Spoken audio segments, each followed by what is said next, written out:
नमस्कार, मेरा नाम शशांक पांडे और आप NBC 24 देख रहे हैं। बिहार में शराबबंदी है, ऐसा बिहार के मुख्यमंत्री नीतीश कुमार दावा करते हैं। लेकिन वहीं दूसरी तरफ बिहार में जहरीली शराब पीने से लोगों की मौत हो रही है। नेता प्रतिपक्ष तेजस्वी यादव ने 15 सवाल किए हैं बिहार के मुख्यमंत्री नीतीश कुमार से। जदयू के प्रवक्ता हैं अरविंद निषाद, इनसे बात करेंगे। 15 सवाल किए हैं। नेता प्रतिपक्ष ने कहा है कि क्या बिहार में वाकई में शराबबंदी है? क्या सीएम आवास से शराब की सप्लाई नहीं होती आवास के सामने?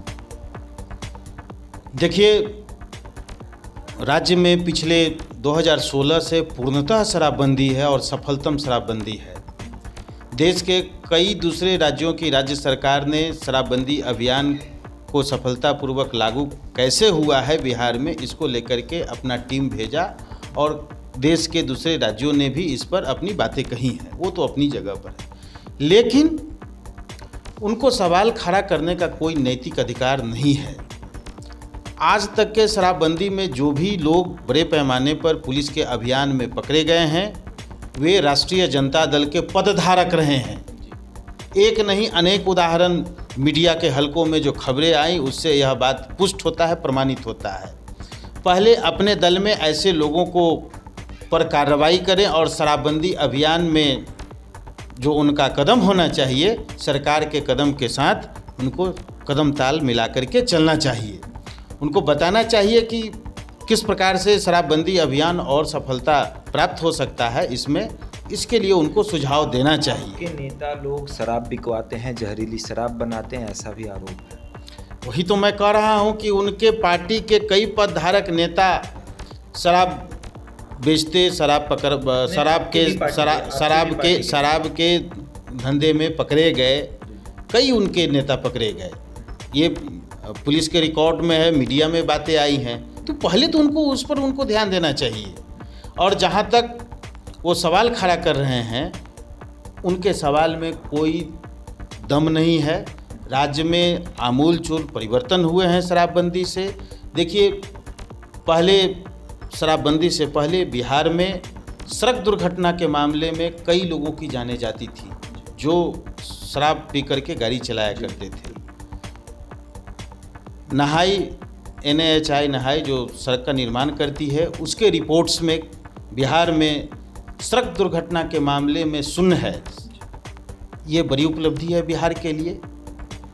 सुप्रीम कोर्ट ने बिहार के शराबबंदी के मामले में बड़ा फैसला देते हुए NH पर बिहार से प्रेरित होकर के सुप्रीम कोर्ट ने फैसला दिया कि देश के NH पर कोई शराब की दुकानें नहीं खोली जाएगी। साथ ही महिलाओं के मांग पर मुख्यमंत्री नीतीश कुमार जी ने राज्य में शराबबंदी का अभियान चलाया। तो जिस प्रकार से महिलाएं खुश हैं, आज पारिवारिक मानव श्रृंखला का हिस्सा राष्ट्रीय जनता दल के लोग, लालू यादव, तेजस्वी यादव सहित सभी लोग थे। उस समय तो बहुत अच्छा लग रहा था जब आप सरकार के हिस्सा थे और उसी समय शराबबंदी हुआ। आज जब 5.25 बरस हो गए शराबबंदी के, सफलतापूर्वक राज्य में शराबबंदी है, उस पर सवाल खड़ा कर रहे हैं। उनके लोग बिहटा में प्रेमचंद गुप्ता जो उनकी पार्टी के सांसद हैं, उनका प्लांट था शराब का। शराबबंदी के बाद वह बंद हुआ। वो चाहते हैं कि फिर से वह प्लांट शुरू हो, इसके लिए वो मांग कर रहे हैं। जहरीली शराब बेचकर सबसे महंगी पार्टी बना ली है आप लोगों ने। गत चुनाव में जिस दल ने पैसा खर्च किया, उसका हिसाब किताब इलेक्शन कमीशन मांगता है। जनता दल यूनाइटेड, भारतीय जनता पार्टी सहित अन्य दलों ने चुनाव आयोग को अपना खर्च का रिपोर्ट प्रस्तुत कर दिया है, लेकिन राष्ट्रीय जनता दल आज तक खर्च का रिपोर्ट प्रस्तुत इलेक्शन कमीशन ऑफ इंडिया को नहीं किया है। कहीं न कहीं उनके दल में जरूर कोई काला है। उनके खर्च किए गए पैसे में कहीं न कहीं कोई गड़बड़ी है, इसलिए आज तक वो रिपोर्ट नहीं दे पा रहे हैं और दूसरे दलों पर सवाल खड़ा कर रहे हैं। सारी गड़बड़ियां उनके दल में पाया जाता है, लेकिन तेजस्वी यादव हैं कि सवाल पे सवाल खड़ा करते हैं।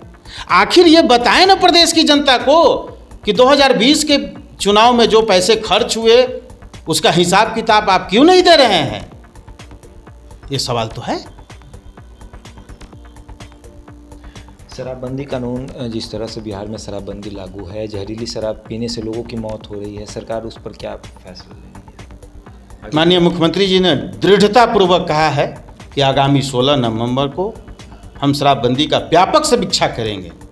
जो गड़बड़ी करने वाले लोग हैं उसकी पहचान की जाएगी और आगे बड़ी कड़ाई से शराबबंदी लागू करने की दिशा में समीक्षा कर और इसको मजबूती से लागू करने का फैसला किया जाएगा। आपकी समीक्षा बैठक पर भी आरोप लगता है, बोला जाता है वो तो चाय पार्टी होती है, बस चाय पीजिए उसके बाद निकलिए। उनको तो समीक्षा बैठक का ज्ञान ही नहीं है। समीक्षा बैठक का मतलब ही नहीं होता है। जैसे उनकी पार्टी की रैलियों में लालू यादव और तेजस्वी यादव की रैलियों में हु करके लोग हल्ला हंगामा करते हैं, रैली का मतलब ही उनकी पार्टी में समझ में नहीं आता है। दूसरे दलों की रैली में आए हुए लोग अपने धैर्यवान होने का परिचय देते हैं, शांतिमय तरीके से नेताओं का भाषण सुनते हैं, उनकी रैलियों में इस प्रकार, इसलिए समीक्षा बैठक का भी मतलब उनको समझ में नहीं आता है। चलिए, तो जदयू के प्रवक्ता थे अरविंद निषाद। आपने सुना हमारे सारे सवालों को किस तरह से इन्होंने बेबाकी से जवाब दिया। ऐसे ही तमाम खबरों के लिए जुड़े रहे हमारे साथ और देखते रहे NBC।